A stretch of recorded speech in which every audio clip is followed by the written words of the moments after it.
नजर डालेंगे दिलचस्प और अजीब खबरों की तरफ।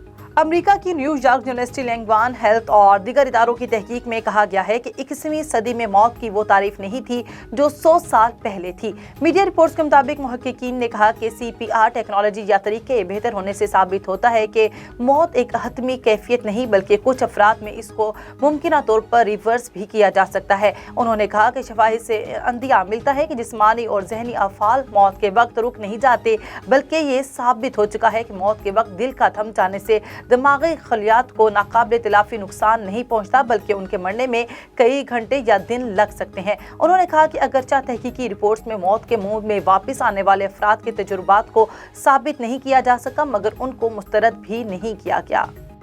कैंसर में मुब्तला बच्चों के लिए अतिया जमा करने का मुनफरिद मुकाबला। कनाडा में मुसलसल 261 घंटे तक जारी आइस हॉकी मुकाबले से $10 लाख जमा कर लिए गए।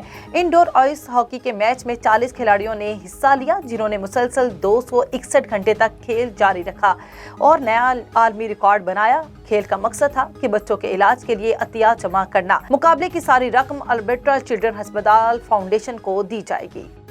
क्रिकेट के मुतवालों ने मैच में तेजी से रन्स बनाने के लिए अनोखा तरीका इजाद कर लिया। इसी हवाले से आने वाली वीडियो में देखा जा सकता है कि बल्लेबाज ने जैसे ही गेंद को हिट लगाई, दोनों तरफ से बैटर्स के बजाय रनर्स ने रिक्शे दौड़ाए और चक्कर पर चक्कर लगाकर रन्स बनाए। वीडियो में देखा जा सकता है कि एक रिक्शा देर से क्रीज पर पहुंचा तो हरीफ खिलाड़ी ने रिक्शे को रन आउट कर दिया। इस दिलचस्प अंदाज से खिलाड़ियों ने क्रिकेट का मजा लिया। 150 रुपए लीटर पेट्रोल से रिक्शा चलाकर क्रिकेट खेलना हर किसी के बस की बात नहीं, लेकिन कहते हैं शो का कोई मोल नहीं होता।